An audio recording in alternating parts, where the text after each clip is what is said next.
Meus irmãos, vamos abrir a palavra de Deus no livro de Êxodo, capítulo 1. Êxodo, capítulo 1.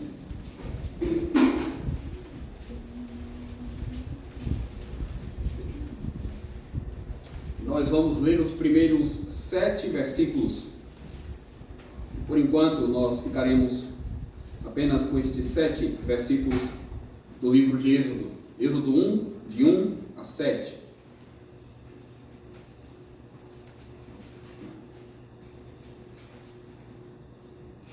A palavra do Senhor assim nos diz: São estes os nomes dos filhos de Israel que entraram com Jacó no Egito. Cada um entrou com a sua família: Ruben, Simeão, Levi e Judá, Issacar, Zebulon e Benjamim, Dan, Naftali, Gade e Asser. Todas as pessoas, pois, que descenderam de Jacó foram 70. José, porém, estava no Egito. Faleceu José e todos os seus irmãos e toda aquela geração. Mas os filhos de Israel foram fecundos e aumentaram muito e se multiplicaram e grandemente se fortaleceram, de maneira que a terra se encheu deles. Senhor Deus, mais uma vez, nós clamamos a Ti, ó Deus, pela Tua graça, pela Tua misericórdia e pela instrução que o Senhor preparou para os nossos corações nesta noite. Sabemos que nada somos, sabemos que precisamos do Senhor, somos dependentes do Teu agir, dos Teus cuidados paternais, e por isso, ó Deus, suplicamos que o Senhor seja favorável a nós, que o Senhor estenda a Tua mão a nós, que o Senhor nos ajude, nos acolha, que o Senhor, ó Deus, nos abrace, nos abrigue, porque contigo e em Ti nós estamos seguros, nós somos mais do que vencedores. Aplica a Tua palavra ao nosso coração, ensina-nos a temer o Teu nome dia após dia, a andar na Tua presença com alegria, devolve-nos, ó Deus, o vigor, dá-nos o fervor, dá-nos piedade, ó Deus, para que sejamos íntegros em nosso caminhar, para que possamos refletir o Teu caráter santo. Ó Deus, ajuda-nos em todas estas coisas, abençoa o Teu povo, como o Senhor abençoou e tem abençoado ao longo de todos esses anos, de tanto tempo. O Senhor tem mantido a Tua igreja firme e inabalável. Que assim seja, que o Senhor continue, ó Deus, realizando os Teus grandiosos propósitos entre nós, em Cristo Jesus, nosso Senhor e Salvador. Amém. Meus irmãos, estudar a história e as origens das coisas é algo fascinante. E desde cedo nós vemos que os pais mais dedicados tentam desenvolver o raciocínio ou a imaginação de seus filhos com boas histórias. Histórias que tragam lições de moral, histórias que reflitam em alguma medida certos valores da vida, histórias realistas, histórias fictícias e assim por diante. E quando nós nos tornamos adultos, ainda que os nossos critérios fiquem um pouco mais sofisticados, nós continuamos gostando de narrativas, de roteiros bem feitos, de tramas bem elaboradas que exploram nossos afetos, nossos sentimentos, dramas, crises, aventuras. Nós nos identificamos com os personagens, com os enredos, nós lamentamos os desfechos tristes e vibramos com os desfechos que aguardamos. De algum modo, nós somos capazes de relacionar as nossas vidas com partes de toda essa riqueza literária ou produção cinematográfica que nós temos à nossa disposição. Viajamos com reflexões profundas e muitas vezes temos reações emocionais diante disso. Reações que vão desde as maiores gargalhadas até as lágrimas que escorrem dos nossos rostos. Isso acontece, irmãos, pela capacidade que nós temos de nos envolver. Nós nos envolvemos e nos enxergamos naquelas situações hipotéticas, quem sabe análogas às que nós experimentamos em nossas vidas ou que podemos experimentar em algum dia. Mas qual é a maior história desse mundo? Qual é a história verdadeira ou aquela que faz mais sentido nesse universo? Qual seria a maior história que você já ouviu ou aquela que mais te impressionou? A história dos grandes impérios e civilizações? A história das grandes guerras e conquistas? a história dos grandes filósofos e pensadores. E se eu te disser que tudo isso é parte de uma história maior, muito maior? Se eu te disser que Deus está escrevendo uma história incrível e que você, como crente, faz parte dela? E se eu te disser que essa história é repleta de amor e graça, e nenhuma história nesse mundo é tão real, tão extraordinária, tão empolgante, tão benéfica para nós? Irmãos, eu estou falando de uma história que envolve criação, pecado e depois redenção. Estou falando de uma história de um Deus que fez um pacto com o seu povo e que derrama incessantemente bênçãos sobre medida sobre este povo. Estou falando da história da igreja que Deus mantém nesse mundo. A história de um Deus forte que vem em nosso favor para nos livrar da escravidão e da morte. A história de um Deus que enviou o seu próprio Filho, o seu único Filho, para nos ajudar a fazer essa travessia das trevas para a sua maravilhosa luz. A história de um milagre de salvação, a história de um resgate e de preservação. Esta é a história na qual eu e você estamos inseridos. Essa é a história da qual a nossa igreja faz parte. Você está sendo chamado em todos os cultos e em todos os momentos das nossas reuniões, encontros e atividades a se envolver nessa história que Deus está escrevendo. E deixa eu te dizer algo mais.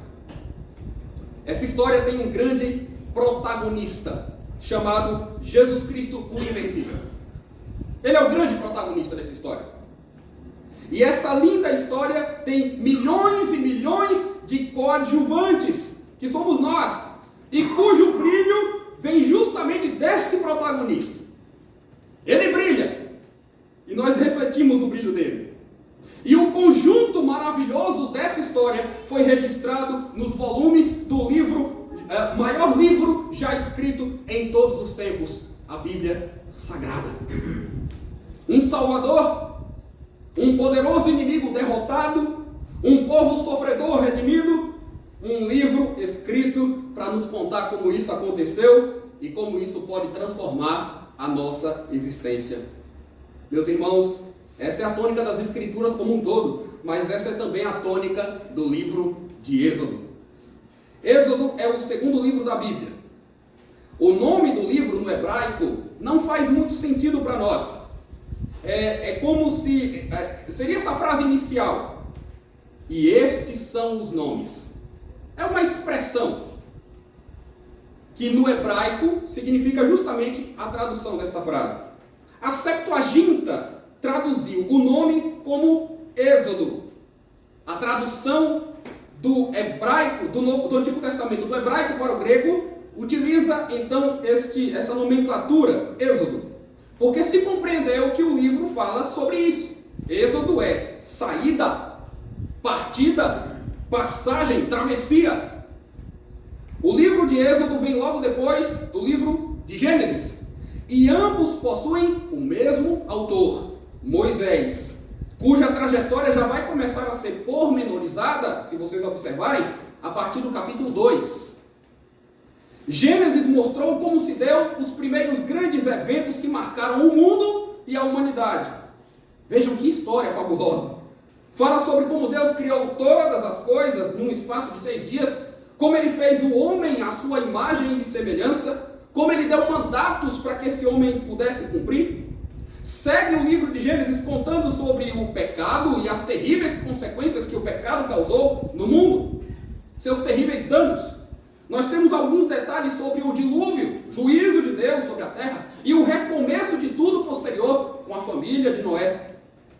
Mas, sobretudo, meus irmãos, o livro de Gênesis, conforme nós já tivemos a oportunidade de estudar aqui por alguns anos, serve para mostrar como se estabeleceu uma guerra entre a santa semente, que é a linhagem de Deus, e a serpente, que é o próprio diabo.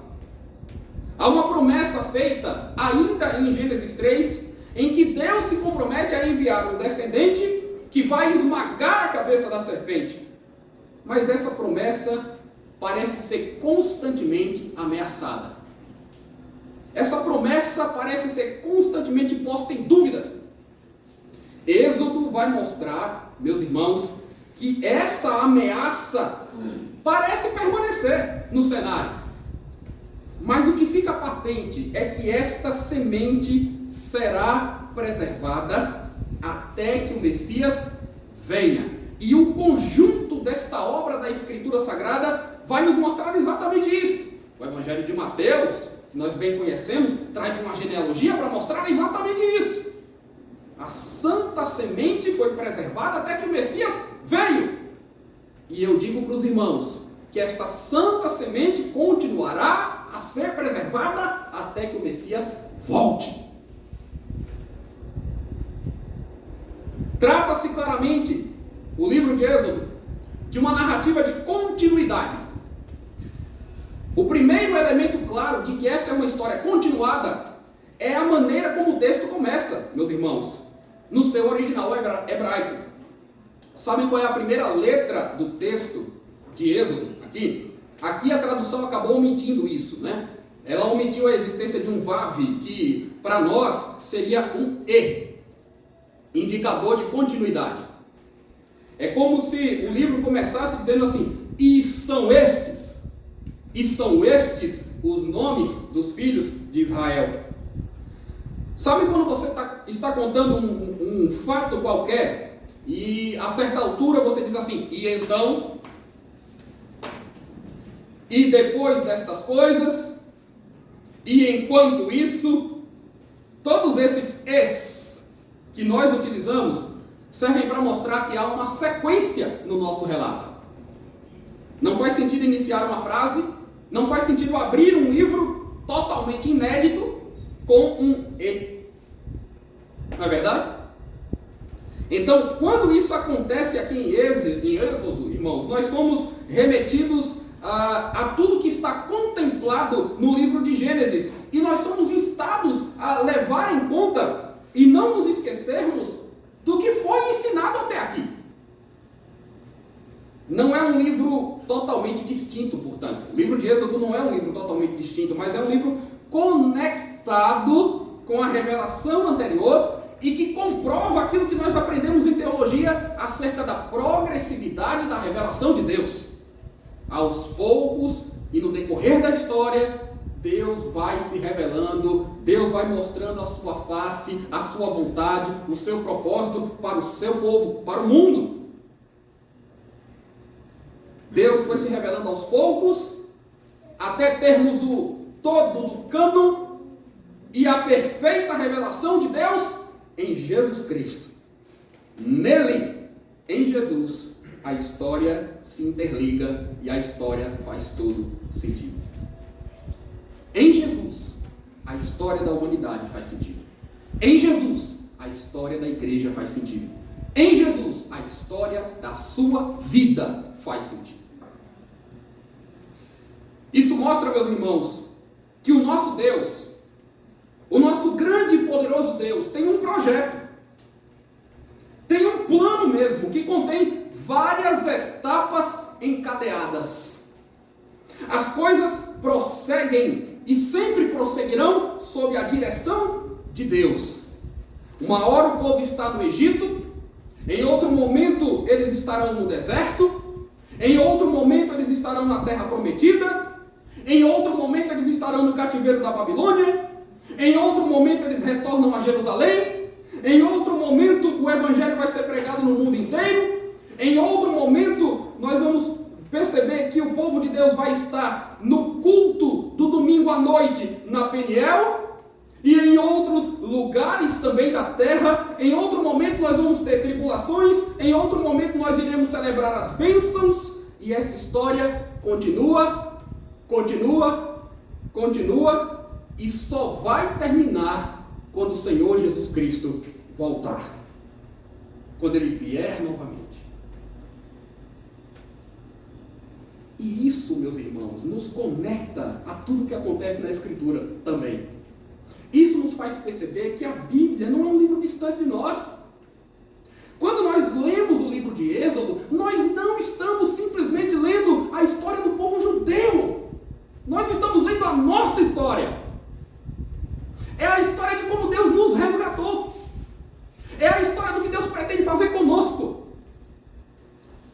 não exatamente nos mesmos termos que ele trabalhou com o povo naquele tempo. Mas são coisas aplicáveis a nós. São verdades espirituais profundas. Nós fazemos parte disso. Nós herdamos essa riqueza, meus amados irmãos.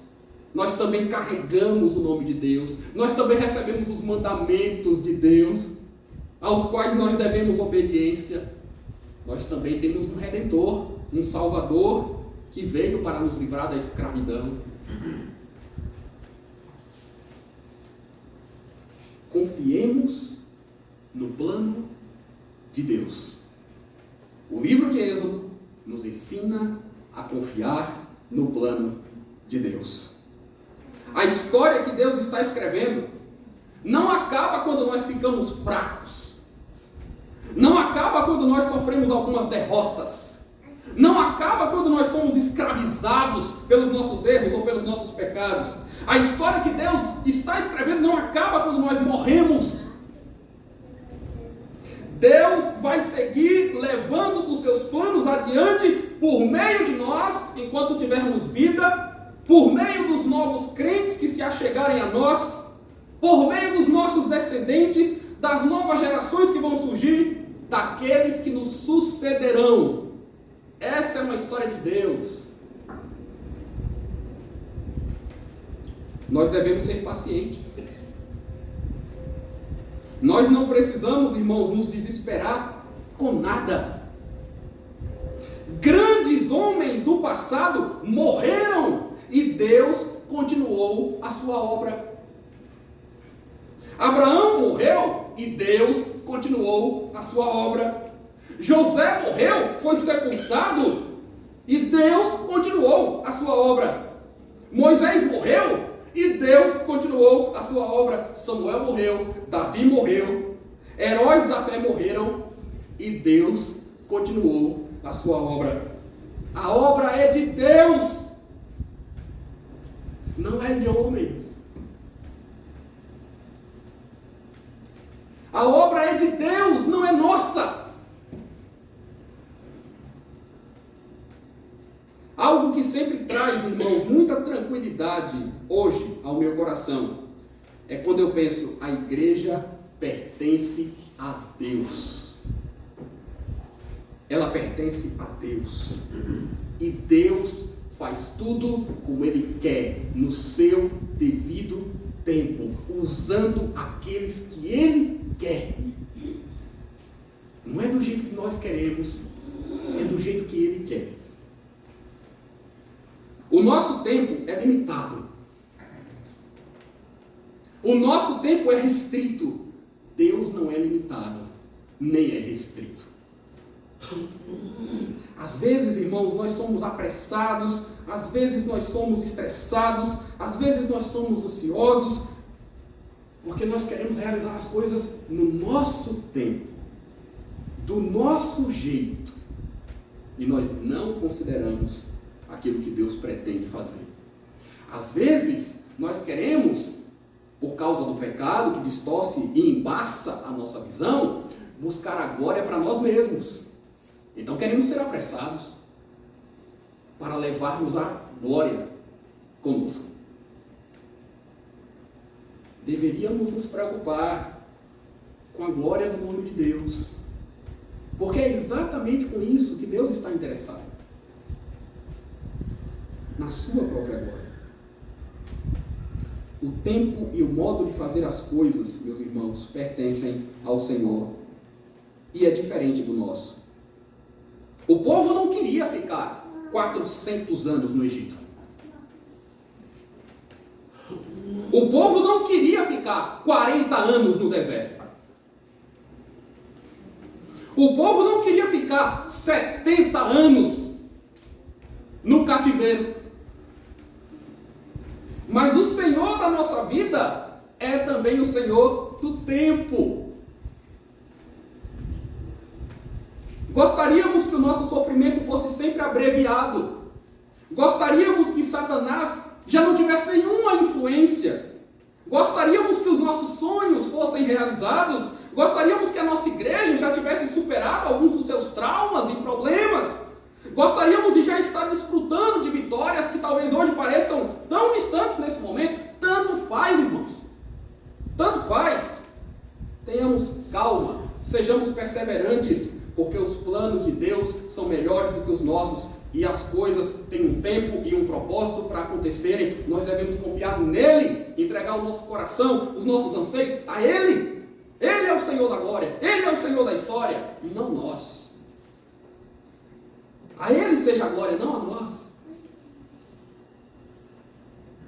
Outra evidência de continuidade nos relatos de Gênesis e Êxodo são os personagens nomeados aqui no capítulo 1 e os marcos temporais que o próprio texto de Êxodo 1 estabelece e que se correlacionam com os textos anteriores, irmãos. Vejam, o autor, Moisés aqui, né?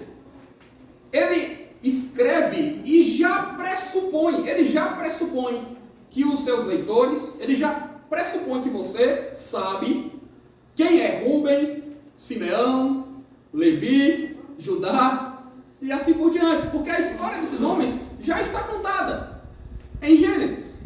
E a Bíblia tem que ser lida e entendida dessa forma. A Bíblia é uma sequência, é um emaranhado de informações. Quem estuda, quem lê a Bíblia seriamente, quem tem as suas devocionais diárias, precisa entender isso. A Bíblia não é um livro de revelação mágico, que a gente abre em qualquer parte, lê e tenta entender a mensagem. Não. Existe uma lógica, existe um raciocínio, existe uma sistematização de ideias. Então o autor do livro de Êxodo, que é o mesmo do livro de Gênesis, pressupõe que você já sabe quem são esses personagens todos aqui, os filhos de Jacó. Nós já fomos apresentados a toda essa geração, e toda essa geração morreu. O livro de Êxodo começa dizendo que toda essa geração morreu. Por isso, conforme nós vimos em um dos textos da nossa liturgia, Gênesis conta como Jacó foi parar no Egito com toda a sua família. E é desse ponto também que o livro de Êxodo começa.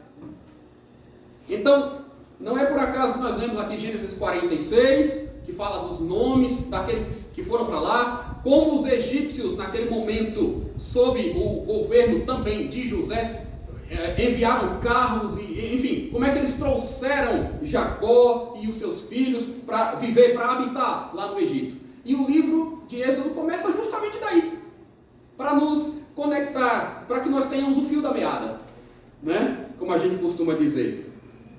A santa semente que veio de Sete, de Noé, de Sem, de Abraão, de Isaac, de Jacó, foi parar no Egito, através de uma sucessão de acontecimentos que se deram na vida difícil e abençoada de José.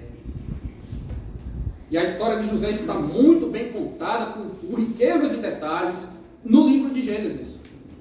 Nós sabemos que José foi traído pelos seus irmãos, foi vendido, foi parar no Egito, sofreu uma grande injustiça, foi acusado de algo que não fez, foi parar na prisão, interpretou sonhos, compareceu diante de Faraó, interpretou o sonho de Faraó, foi alçado a uma posição de privilégio, porque ele disse que 7 anos viriam, 7 anos muito difíceis, de vacas, 7 anos muito bons, de vacas gordas, abundância, fartura.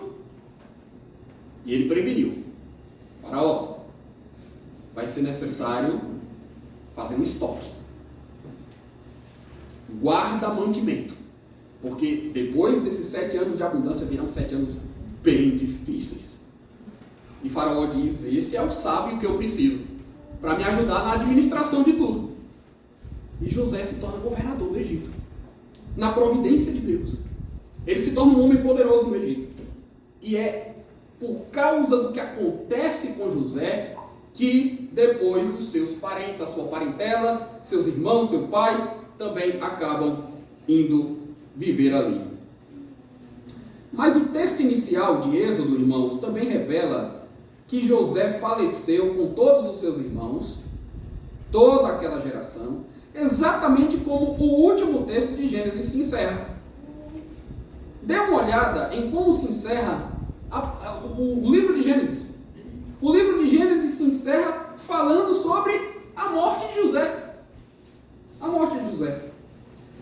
eu gostaria de fazer a leitura desses versos, do verso 22 ao verso 26, porque tem algo aqui muito interessante. O texto diz assim, que José habitou no Egito, ele e a casa de seu pai, e viveu 110 anos. Viu José os filhos de Efraim até a terceira geração, também os filhos de Maqui, filho de Manassés, os quais José tomou sobre seus joelhos. Disse José a seus irmãos, olha só a frase de José a seus irmãos: eu morro, porém Deus certamente vos visitará e vos fará subir dessa terra para a terra que jurou dar a Abraão, a Isaque e a Jacó. E o verso 25 diz: José fez jurar os filhos de Israel, dizendo: certamente Deus vos visitará e fareis transportar os meus ossos daqui. Morreu José da idade de 110 anos, embalsamaram-no e o puseram num caixão no Egito. Isso é o que é morrer na fé. Morrer crendo na promessa. Morrer sem duvidar do que Deus diz. Isso é o que é morrer de forma feliz e bem-aventurada. José está desfalecendo, meus irmãos, mas ele se lembra do que Deus prometeu a Abraão. José está no Egito e as coisas não estão ruins, não. Nesse momento em que ele está à morte, as coisas não estão ruins, as coisas estão favoráveis ao povo. Mas ainda que ele não tenha vivido os dias de sofrimento que outras gerações seguintes irão experimentar, José sabe que Deus tem um plano maior, ele sabe que Deus tem um plano melhor para o seu povo. E ele diz: Deus vai vos visitar, Deus vai tirar vocês daqui, Deus vai levar vocês para uma terra abençoada, como ele prometeu a Abraão que ele iria fazer, e vocês vão me prometer que quando vocês saírem daqui, vocês vão levar os meus ossos comigo. Sabe por quê? Porque eu quero ser sepultado na terra do meu povo. Eu quero estar com o povo de Deus. É tão certo que isso vai acontecer. Há tanta convicção de que isso vai acontecer na mente de José, que ele faz com que os seus compatriotas realizem esse juramento. E só para vocês terem noção de como isso se cumpre, vá a Êxodo 13, verso 19. Eu não vou tratar desse versículo, é só para você perceber aqui. Êxodo 13, verso 19. O povo já está saindo do Egito.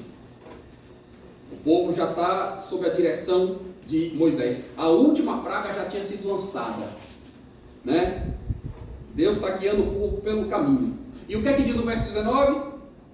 Também levou Moisés consigo os ossos de José, pois havia este feito os filhos de Israel jurarem solenemente, dizendo: certamente Deus vos visitará, daqui pois levai convosco os meus ossos.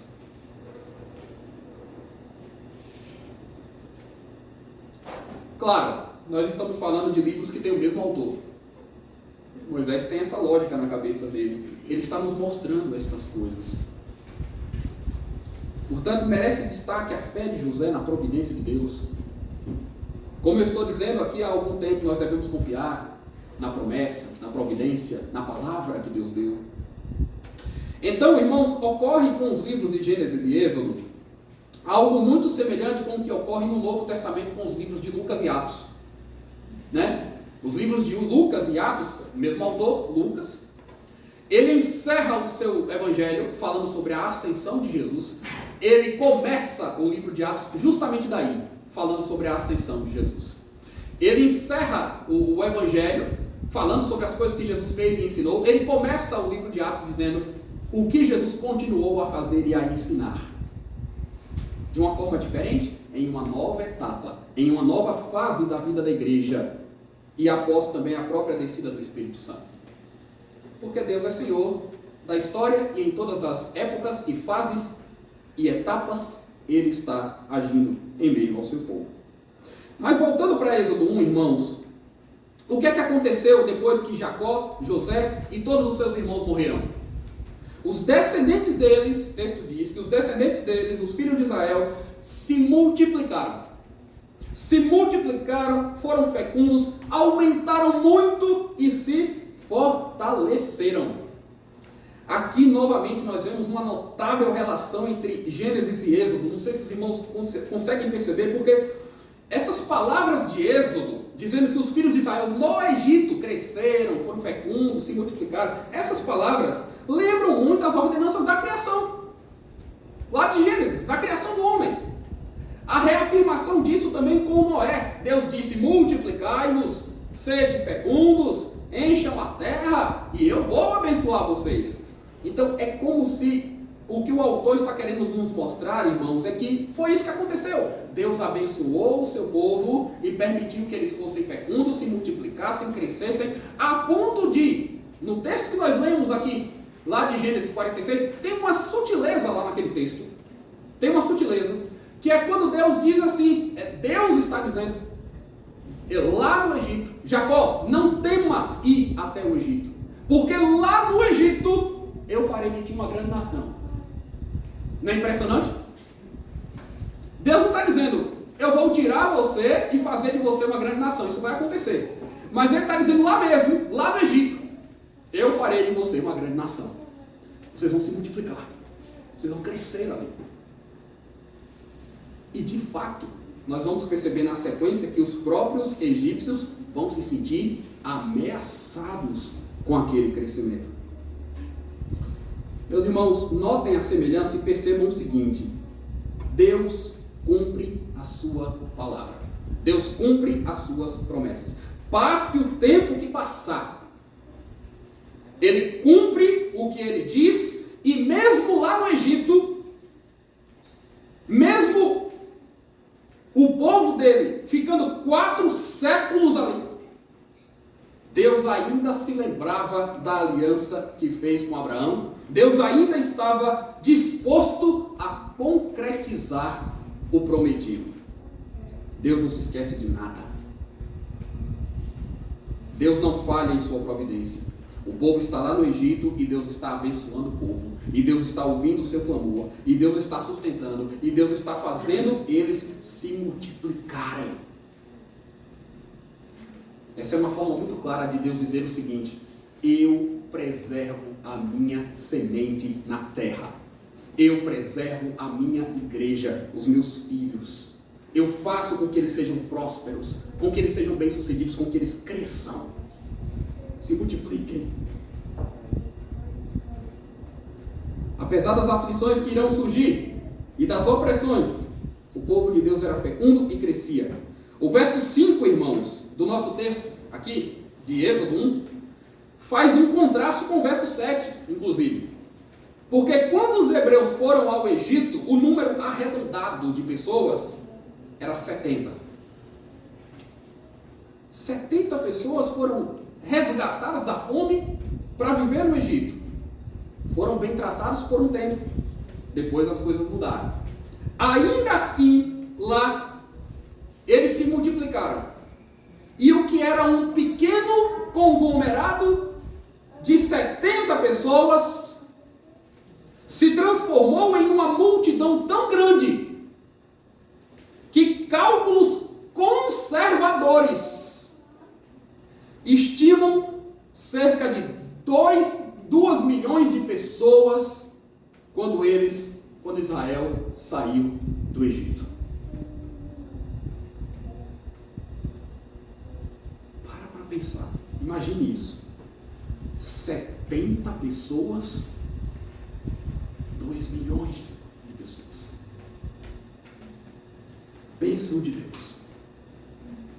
O povo de Deus cresce exponencialmente. Nós temos essas informações, irmãos, são cálculos relativamente seguros, porque vocês vão perceber que há uma certa altura, inclusive do livro de Êxodo, ele fala sobre um recenseamento, sobre uma contagem que dava 600 e tantos mil homens que podiam ir para a guerra, de 20 anos para cima, e coisas assim. Então é só fazer um cálculo normal, somar homens com mulheres, pensar em crianças, as estimativas, 2 milhões de pessoas, por baixo. Para pensar nas implicações disso. Deus abençoou o seu povo, fazendo o seu povo resistir e se multiplicar. E existem duas formas de Deus fazer o seu povo se multiplicar. Ele usa as duas. As duas. A primeira, os crentes geram filhos e os criam para que eles sejam firmes nos caminhos do Senhor. E aí o povo de Deus se consolida, se fortalece e se expande pela terra, conforme é dito desde o início. Vejam a ênfase dos verbos no versículo 7. Foram fecundos, aumentaram, se multiplicaram, se fortaleceram. É bem enfático o texto. Irmãos, é claro que o contexto é diferente, não é? Mas a essência dessa promessa se preserva. A essência dessa promessa se preserva porque os nossos filhos são herança do Senhor. Nós os recebemos das mãos de Deus, devemos nos alegrar por eles. Devemos nos alegrar porque Deus nos concedeu a eles e devemos pedir sabedoria para encaminhá-los na fé. Devemos instruir e orar para que eles não se desviem, para que eles sejam valorosos na igreja de Jesus Cristo. Infelizmente, nós vivemos em um contexto em que os filhos, por vezes, não são desejados, ou em que muitos pais delegam suas atribuições, além de valorizar mais questões de natureza econômica ou acadêmica do que a saúde espiritual de seus filhos. Isso é um problema. E é claro que nós queremos que os nossos filhos cresçam bem, é claro que nós levamos eles ao médico, é claro que nós queremos que eles não sofram grandes dificuldades financeiras, é claro que nós queremos que eles sejam dedicados nos estudos. Eu deixo claro que todas essas coisas são importantes e são legítimas. De maneira alguma nós pretendemos aqui lançar peso sobre pais responsáveis que querem que os seus filhos sejam bons cidadãos e bons profissionais. Mas, meus irmãos, não está certo negligenciar o ensino da palavra de Deus na vida deles ou colocar isso em segundo plano, como acontece em muitos casos. Não está certo. Porque isso tem produzido gerações e gerações de crentes fracos, superficiais.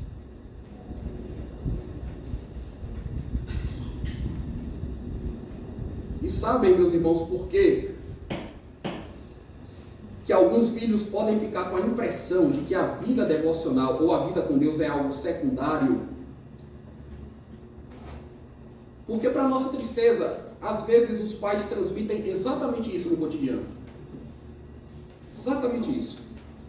Se os pais não oram, se os pais não se esforçam em ler a palavra, para aprender a palavra por si só, eles mesmos, se os pais não fazem questão de estar na igreja, se os pais não são dizimistas, se os pais não louvam a Deus em casa, se os pais não agradecem as bênçãos de Deus no trabalho, no dia a dia, os filhos começam a pensar que Deus não é tão importante assim não. Que Deus é como qualquer outra coisa que a gente tem na vida. Meus irmãos, não tem nada mais importante para aqueles que são pais do que criar os filhos para Deus e para a eternidade. Isso é fundamental para os nossos filhos mesmos, para a felicidade deles mesmos, para as famílias e para a continuidade da igreja nesse mundo. Continuidade da semente de Deus. A segunda forma do povo de Deus se multiplicar na terra é pela pregação do Evangelho. O desígnio de Deus, irmãos, não consiste em apenas termos uma nação étnica de adoradores. Aquilo foi realidade naquele momento, mas o propósito de Deus, o objetivo maior era outro. O objetivo maior sempre foi salvar gente de todos os povos, uma multidão de adoradores do Cordeiro. Milhares e milhares, milhões e milhões de pessoas ao redor do planeta cantando para Deus, servindo a Deus, gente de toda língua, de toda cultura. O povo de Deus segue se multiplicando, o Evangelho segue sendo pregado, rompendo fronteiras, derrubando inimizades entre os homens, reconciliando os homens também com Deus. Missionários continuam sendo enviados, pastores continuam sendo formados, igrejas continuam sendo fundadas, o nome de Deus continua sendo glorificado. E quando estas coisas acontecem, irmãos, Deus está adotando filhos. Deus está fazendo com que os seus eleitos, que já são crentes, gerem filhos espirituais. Nós somos chamados a sermos fecundos espiritualmente, a sermos produtivos, a pregarmos o Evangelho, a convidarmos pecadores ao arrependimento. A pregação do Evangelho vai cumprindo o propósito de formar e de reunir um povo santo, separado por Deus e para Deus. Nós podemos nos animar com isso, irmãos. Nós podemos pregar o Evangelho sem esmorecer, sem parar, porque apesar de uma ou outra rejeição, apesar das lutas que isso gera, nós sabemos que estamos fazendo a vontade de Deus, e nós sabemos que estamos sendo voz do Senhor para chamar os seus escolhidos, ampliando os nomes daqueles que pertencem a Deus, expandindo a família de Deus. A lista de Deus, a lista dos salvos, dos redimidos, é uma lista que aumenta e vai aumentando a cada dia naqueles que vão sendo convertidos e vão se achegando à igreja. Deus já tem essa lista pronta e acabada, mas só Ele conhece. Então a nós cabe pregar o Evangelho para vermos e contemplarmos com os nossos próprios olhos o aumento dessa multidão, dessas pessoas engajadas no serviço de Deus. Que interessante, irmãos, olharmos o todo da revelação, porque assim nós vemos que os 12 filhos de Jacó foram fecundos, tiveram muitos filhos, formaram a nação forte de Israel. Por outro lado, quando nós vamos ao Novo Testamento, nós vemos que de 12 apóstolos, 12 seguidores mais próximos, Jesus produziu uma igreja imensa. De uma forma diferente, por meio da pregação, o povo de Deus se multiplicou. Então vejam como Deus usou esses dois mecanismos na história. O povo de Deus que se multiplica pela geração de filhos, o povo de Deus que se multiplica pela pregação do Evangelho. Antigo e Novo Testamento se abraçam. Esses princípios devem ser observados por nós ainda em nosso tempo. E isso continua acontecendo. Irmãos, vejam a história das igrejas. As igrejas, como é que elas são? Elas geralmente começam com um pequeno grupo. Todas as igrejas são assim. Estude a história de qualquer igreja. Elas começam com um pequeno grupo. É um pequeno grupo de oração que se reunia ali, né? É um ponto de pregação na casa de alguém. E vai crescendo. E vai se estruturando, e vai se organizando, e vira uma igreja, e ela recebe novos membros. Essa é a história comum que a gente ouve, que a gente vê. O Evangelho vai sendo pregado, o Evangelho não morre, as pessoas vão sendo trazidas à fé, dia após dia.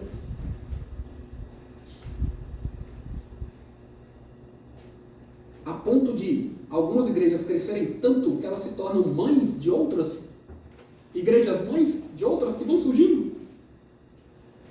12 patriarcas no Antigo Testamento, 12 apóstolos no Novo Testamento, e o conjunto da obra é maravilhoso. É maravilhoso. Apocalipse fala de 24 anciãos, 12 mais 12. Ele fala de 144 mil escolhidos, 12 vezes 12. A história vai fazendo sentido, vai se encaixando, o quebra-cabeça vai ficando visível, perceptível. É o retrato do povo de Deus em todas as épocas. Que gloriosa é a trajetória da igreja do Senhor, redimida pelo sangue de Cristo. Meus irmãos, a história da redenção de Deus está sendo escrita. É uma história de livramento. Quer fazer parte dela? É uma história de aliança eterna, uma aliança que Deus fez conosco. Gostaria de fazer parte dessa aliança? É a história de como Deus abençoa o seu povo. Quer ser abençoado também? Quer fazer parte desse povo vitorioso? Quer que os seus filhos façam parte disso também? Quer desfrutar da presença de Deus? Quer ter esperança? Quer ser alvo de promessas maiores?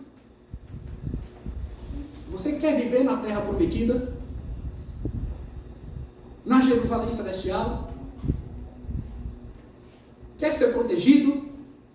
Quer ter comunhão com Deus? Quer se comprometer com as leis de Deus? Quer viver para o serviço dele e encontrar nele conforto, realização pessoal, existencial e comunitária? Quer adorar ao Senhor e fazer diferença nesse mundo como um agente de Deus? Você está convidadíssimo a seguir conosco nessa jornada de fé e de estudo da palavra. Que o Senhor nos abençoe no início, no processo e no final dessa história.